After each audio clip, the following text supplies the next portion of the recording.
Hi there. Welcome to Lecture 3 of Unit 3, the West. This will be the final lecture of this unit. Today our topic is populism, a movement of farmers and lower class citizens that came into being in the 1890s. We're going to take a look at the goals of the populists, why this movement emerged, and also successes and failures of the Populist Party.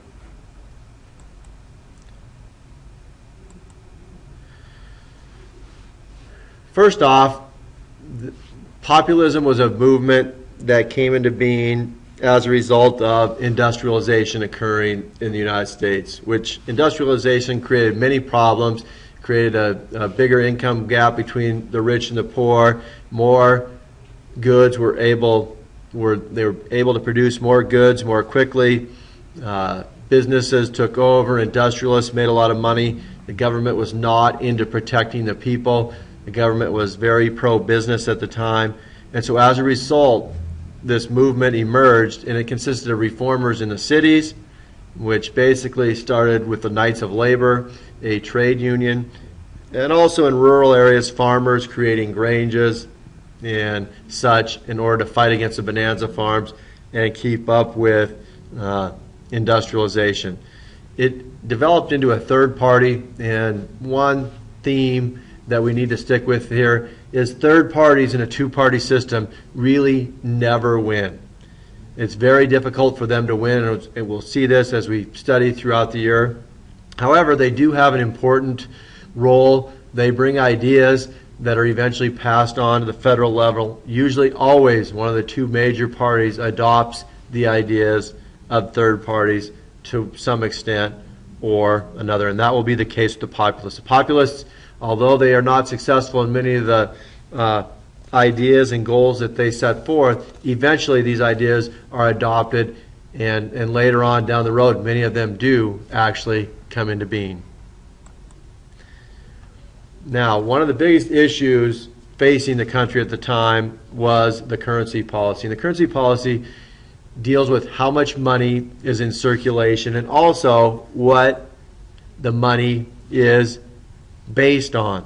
Okay, and at this time the United States was on a gold standard. Gold was very valuable and somewhat scarce, and so there was not a lot of money in circulation. And so there are two trains of thought in dealing with money supply. Some people support more of an inflationary money supply, which means you increase the money supply.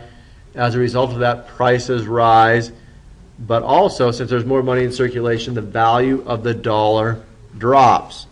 So really, although prices rise, and initially farmers thought that might be better for them, they soon realized that also the cost of things that they needed to buy in order to produce their crops also went up. So they weren't really making any gains.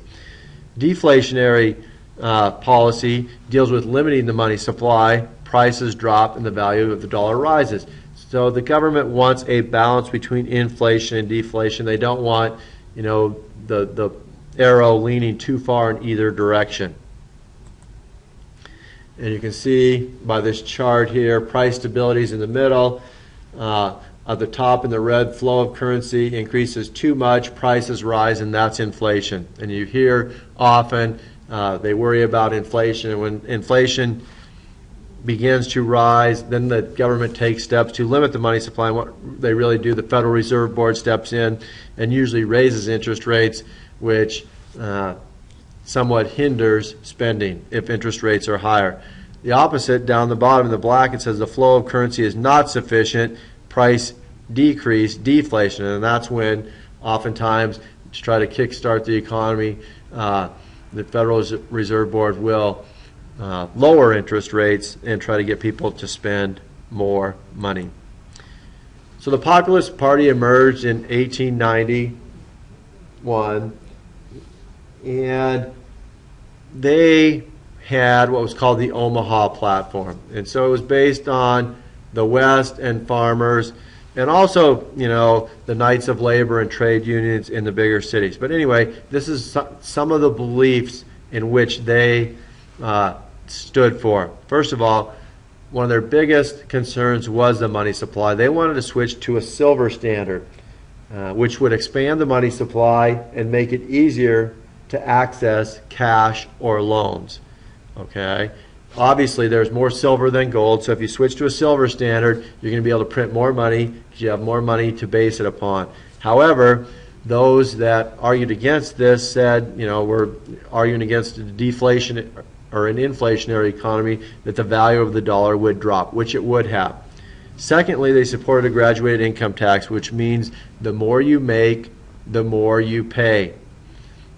Okay, so they wanted the rich to have a heavier burden of the nation's taxes, which obviously is even a big issue today. Should the rich have to pay more? Third, they wanted government ownership of the railroads. This kind of got them into a little trouble with ideas of socialism and communism, but they argued that the railroads were the biggest hindrance in them being able to survive as especially farmers to ship their crops, because the railroads were charging pretty significant amounts because a lot of the railroads had monopolies. There weren't a lot of options in shipping your crops. And so as the prices rose, the small-scale farmers were not able to afford this. So they believed that if the government took over the railroad, the prices would be less. They wouldn't be out to make such a profit. But there was a big debate over this, and should the government be involved in industry and so forth. And it's not like the government never has been. The government runs the post office, for example. Finally, the populists wanted the direct election of U.S. senators. At this time, United States senators were chosen by state legislators. So those that were elected to, for example, to the Montana state legislature, they chose the senators for Montana. It was not a direct election. And this, practice led to some corruption. It was not all that democratic.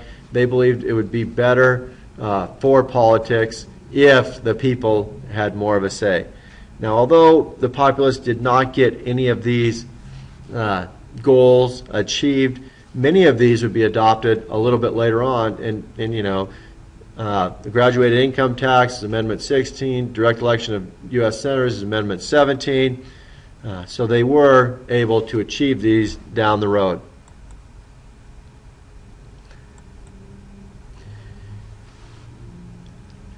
Now for their successes. They did run a candidate in 1892 for president.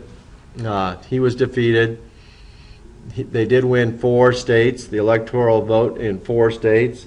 There were U.S. senators elected from the Populist Party. In 1896, William Jennings Bryan, who was a very famous American, ran as a Democrat and as a member of the Populist Party in 1896 and 1900. He was defeated, but he did, get their message out there. Eventually, the populists were kind of